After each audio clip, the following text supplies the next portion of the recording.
रमेश बिधूड़ी ने आखिरकार माफी मांग ली, लेकिन क्या माफी मिल पाएगी? बड़ा सवाल यह है, क्योंकि 3 दिन पहले ही दानिश अली देश की संसद में पहुंचे थे, काले कपड़े पहन करके, तख्ती गले में लटका करके, और दानिश अली ने साफ तौर पर कह दिया था कि मैं कार्रवाई चाहता हूं। तो इसका मतलब यह है कि माफी तो मांग ली गई है, लेकिन यह माफी कबूल होती हुई दिखाई नहीं दे रही है। और ऐसे में रमेश बिधूड़ी लगता है कि उनके ऊपर कार्रवाई इस बार तो होगी। और वैसे भी अगर देखें तो माफी किस बात की है? 21 सितंबर को वो वाकया हुआ था। 21 सितंबर को देश की संसद में खुलेआम जिन शब्दों का प्रयोग किया गया था, वो शब्द दोहराए नहीं जा सकते हैं। उन शब्दों को देश की संसद की कार्य प्रणाली से हटाया गया। अब सोच लीजिए, और 21 सितंबर के बाद में अब जाकर के अब 7 तारीख को खबर आती है, 2.5 महीने बाद। क्या मतलब है इस बात का? किसी को अगर खेद होता है, आज रमेश बिधूड़ी ने माफी मांगते हुए कहा कि मुझे खेद है। अगर किसी को पछतावा होता है तो वो घटना हुई है। घटना होने के बाद में कई बार ऐसा होता है कि आदमी गुस्से में होता है, आवेश में होता है, कुछ कह बैठता है, लेकिन उसके 2 घंटे 4 घंटे बाद, सुबह अगले दिन, 2 दिन बाद उसको महसूस होने लगता है कि मैंने गलत कह दिया। लोगों की प्रतिक्रियाएं देख करके महसूस होने लगता है कि हाँ, वाकई पूरी दुनिया बोल रही है। ना केवल बोल रही है, बल्कि मैं क्या कहूं, मैं तो शब्द इस्तेमाल कर भी नहीं सकता हूं। पूरी दुनिया एक तरह से रमेश बिधूड़ी के ऊपर, आप सोच लीजिए कि क्या कर रही थी उस वक्त। लेकिन रमेश बिधूड़ी हट पकड़ करके बैठे हुए थे। पूरी एक तरह से जो है वो डिठाई पर आ गए थे। लोग बार बार पूछ रहे थे उनसे कि बताइए ये आप क्यों नहीं दानिश अली से माफी मांग रहे हैं? क्या वाकई देश के मुसलमानों को आप ऐसा समझते हैं? क्या कहा गया था, किन शब्दों का इस्तेमाल किया था, याद है आपको ना? मैं वो भाषण इसलिए नहीं सुना रहा हूं आपको, क्योंकि वो भाषण देश की संसद की कार्रवाई से हटा दिया गया है, इसलिए वो भाषण मैं आपको नहीं सुना सकता हूं। लेकिन वो आप भाषण भूले थोड़ी ना होंगे। याद हो ना किस तरह से देश की संसद में खड़े होकर के एक सांसद के लिए, चुने हुए जनप्रतिनिधि के लिए दानिश अली चुन करके गए हैं। राज्यसभा के कोई मनोनीत सांसद नहीं है। एक चुने हुए सांसद के लिए, मुसलमानों के लिए किस तरह के शब्दों का प्रयोग किया गया? क्या दानिश अली उनको माफ कर पाएंगे? क्या रमेश बिधूड़ी वाकई माफी के लायक है? और 2.5 महीने बाद ये कैसी माफी? क्या अब चुनाव खत्म हो गए हैं? उन्हें तो बीजेपी ने टोंक का प्रभारी बनाया साहब, टोंक में इनाम देकर के भेजा। तो बीजेपी अब क्यों खामखा इस रमेश बिधूड़ी से कह रही है कि माफी मांगिए? आपने, बीजेपी ने, देखिए जरा एक खबर देखिए, बीजेपी ने तो सिर्फ 15 दिन का वक्त दिया था। टिप्पणी पर विवाद, बीजेपी ने सांसद रमेश बिधूड़ी के खिलाफ जारी किया कारण बताओ नोटिस, और 15 दिन में देना है जवाब। बीजेपी ने 21 सितंबर की घटना को लेकर के रमेश बिधूड़ी को नोटिस दिया और रमेश बिधूड़ी से कहा कि आप 15 दिन में जवाब दीजिए। वो 15 दिन पूरे नहीं हो पाए। वैसे 15 दिन तो शायद प्रज्ञा ठाकुर के भी पूरे नहीं हुए थे। याद है ना आपको, प्रज्ञा ठाकुर ने क्या कुछ कहा था राष्ट्रपिता महात्मा गांधी के लिए, और उसके बाद मोदी जी को कहना पड़ा, क्योंकि चुनाव चल रहे थे साहब, कहना पड़ा मोदी जी को, मैं मन से माफ नहीं कर पाऊंगा।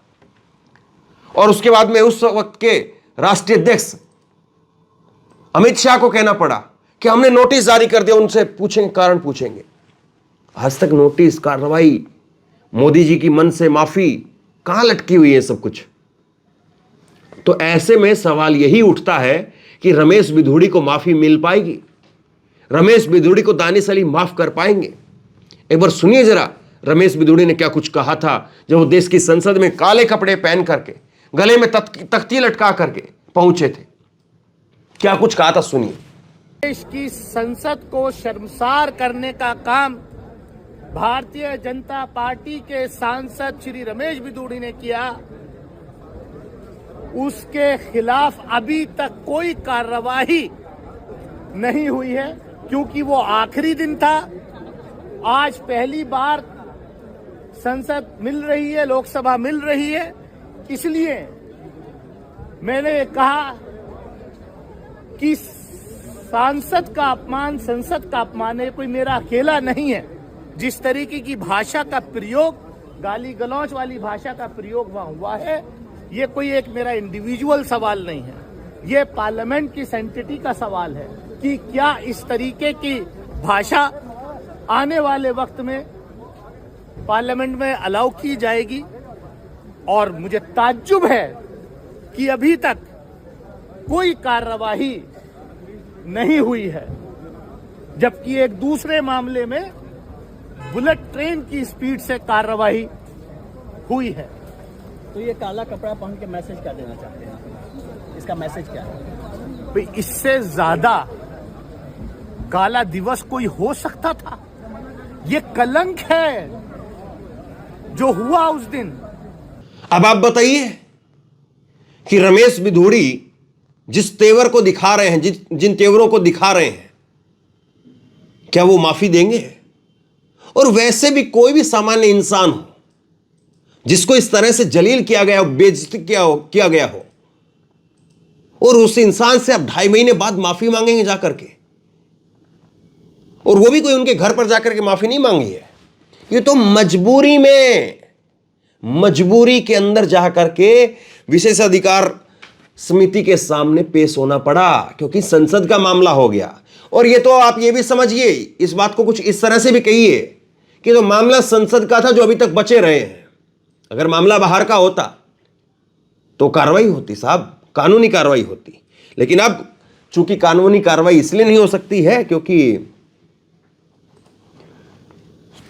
मामला संसद में बोला गया है, इसलिए बाहर कानून की कार्रवाई नहीं हो सकती। अब तो कार्रवाई केवल और केवल देश की संसद कर सकती है, और देश की संसद क्या कार्रवाई कर रही है, कार्रवाई कर सकती है, आपके सामने है। तो सोचिए, ये सारी चीजें हमारे सामने हैं। अब एक दूसरी तस्वीर देखिए आप, महुआ मोइत्रा की तस्वीर। महुआ मोइत्रा को लेकर के क्या कुछ नहीं कहा गया, और महुआ मोइत्रा को लेकर के किस तरह का माहौल बनाया जा रहा है, और महुआ मोइत्रा को लेकर के किस तरह की तेजी दिखाई जा रही है। तो ऐसे में सवाल यह है कि देश की संसद, विशेषाधिकार समिति, क्या वो एक तरफ रमेश बिधूड़ी को माफी दे देंगे और दूसरी तरफ महुआ मोइत्रा उनके ऊपर कार्रवाई करेंगे और उनकी सदस्यता रद्द कर देंगे? क्योंकि यही खबर चल रही है कि महुआ मोइत्रा की लोकसभा सदस्यता रद्द की जा सकती है। ये खबरें चल रही हैं। आप देश की संसद में एकदम निचले स्तर की भड़काऊ सांप्रदायिक भाषा का इस्तेमाल करते हैं रमेश बिधूड़ी, लेकिन उन पर कार्रवाई के नाम पर हमें क्या दिखाई देता है? और दूसरी तरफ महुआ मोइत्रा को लेकर के किस तरह से बुलेट की तेजी से कार्रवाई होती हुई दिखाई देती है। तो यह अपने आप में बहुत कुछ कहता है। और क्या अब सब कुछ सिमट गया है, चुनाव सिमट गया है सिर्फ और सिर्फ इसलिए ये माफी मांगी जा रही है? इसमें एक दो चीजें और हैं, वो आपको समझनी चाहिए, और उसके बाद में बहुत कुछ जो है वो क्लियर हो जाएगा। रमेश बिधूड़ी जो है वो कह रहे हैं कि राजनाथ सिंह ने उस वक्त में खेद जता दिया था। तो क्या राजनाथ सिंह ने कहा था? और क्या राजनाथ सिंह के खेद जताने के बाद दानिश अली ने इस पर कार्रवाई की मांग नहीं की? तो ऐसे में सीधे तौर पर यह दिखता है कि देश में एक चुने हुए माननीय सांसद को एक दूसरा माननीय सांसद उठ करके ना केवल अनाप शनाप, ना केवल भड़काऊ,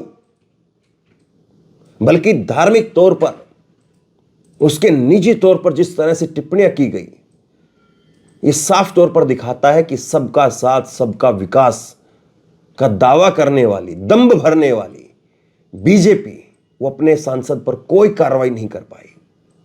15 दिनों का कारण बताओ नोटिस दिया गया, कहां है वो कारण बताओ नोटिस? कहां है उस पर हुई कार्रवाई? उल्टा इनाम हमने देखा है। इनाम हमने देखा है कि टोंक के अंदर, राजस्थान के अंदर, वहां पर उनको जिला प्रभारी बना दिया गया, और अब तो राजस्थान बीजेपी जीत गई है, और उसके बाद में बड़े बड़े एंकर जाकर के रमेश बिधूड़ी का इंटरव्यू ले रहे हैं। तो अब उम्मीद ही क्या करेंगे आप? लेकिन देश जरूर देख रहा है, देश जरूर देख रहा है कि आज क्या हो रहा है हमारी आंखों के सामने। एक तरफ महुआ मोइत्रा को लेकर के किस तरह की तेजी दिखाई देती है, और दूसरी तरफ आप देश की संसद में खुलेआम बार बार जिन शब्दों का चयन किया गया, उन शब्दों की वजह से देश का लोकतंत्र की सबसे बड़ी पंचायत वो शर्मसार हुई है, और उस पर माफी दे देंगे तो ये अपने आप में फिर किस तरह का न्याय होगा। और रमेश बिधूड़ी जो अभी 3 दिन पहले काले कपड़े गले में तख्ती लटका करके गए हैं, तो बिल्कुल उनके तेवरों से नहीं लगता है कि वो माफी करने के मूड में है, कहीं पर भी किसी भी तरह से वो बख्शने की मूड में है। ये तो साफ तौर पर दिखाई दे रहा है। अब देखना यह है कि देश की संसद की विशेषाधिकार समिति वो इस मामले में क्या रुख अपनाती है। माफी कबूल कर ली जाती है या माफी खारिज कर दी जाती है, या कम से कम जो है वो इतना तो विशेषाधिकार समिति कर पाती है कि रमेश बिधूड़ी को आने वाले अभी जो चल रहा सत्र है और आने वाले सत्र के लिए सस्पेंड कर दे। क्योंकि हमने देखा है संजय सिंह अगर वेल में आ गए तो उनको सस्पेंड कर दिया गया, और कई सांसदों को सस्पेंड कर दिया गया। तो रमेश बिधूड़ी को क्यों? क्या विशेष छूट है रमेश बिधूड़ी को? और क्या जिस तरह के शब्दों का चयन किया गया, क्या संसद की विशेषाधिकार समिति में बैठे लोग दोहरा सकते हैं, बोल सकते हैं, अपने घर परिवार में वो वीडियो दिखा सकते हैं? किस तरह की भाषा थी वो, कल्पना कर लीजिए आप। आपको तो याद है, सबको याद है, मुझे भी याद है, लेकिन मैं बस बच इसीलिए रहा हूं क्योंकि मैं कम से कम देश की संसद का सम्मान करता हूं, मैं उस लोकतंत्र की सबसे बड़ी पंचायत का सम्मान करता हूं, और उम्मीद करता हूं कि देश की सबसे बड़ी पंचायत, बहुत सारे लोग उसको लोकतंत्र का मंदिर कहते हैं, लेकिन मैं उसको देश की सबसे बड़ी पंचायत कहता हूं। और मैं ये मानता हूं कि पंच परमेश्वर सबसे बड़ा होता है। वो पंच परमेश्वर न्याय जरूर करेंगे, वो पंच परमेश्वर उस देश की सबसे बड़ी पंचायत की गरिमा को जरूर बरकरार रखेंगे। और रमेश बिधूड़ी के साथ में वही होना चाहिए जो कोई अगर इस तरह की शब्दों का प्रयोग करता, उसके लिए पहले हुआ है या उसके लिए हो सकता है। आप बताइए रमेश बिधूड़ी के इस मामले को, उनकी माफी को आप किस तरह से देखते हैं? क्या यह सिर्फ कार्रवाई के डर से माफी है, या वाकई उनका हृदय परिवर्तन हो गया है? उनको अब रमेश बिधूड़ी में ना जाने क्या नजर आने लगा है कि उनको अपने शब्दों के ऊपर खेद होने लगा है। आप बताइए, आप इसको किस तरह से देखते हैं? नीचे कमेंट बॉक्स में अपनी राय लिख करके जरूर बताइए। इस वीडियो को खूब शेयर कीजिए, लोगों तक पहुंचाइए, और इसी तरह की तमाम खबरों के लिए ऑनलाइन न्यूज इंडिया को सब्सक्राइब कीजिए। साथ में जो बेल आइकन है, घंटी है, उसको जरूर दबाइए, ताकि जैसे कोई खबर अपलोड करें उसकी नोटिफिकेशन सीधे सबसे पहले आपको मिल सके। अगर ये वीडियो फेसबुक पर देख रहे हैं तो फेसबुक पर हमारे पेज को लाइक कीजिए, फॉलो कीजिए, और इस खबर को शेयर कीजिए। बहुत बहुत धन्यवाद।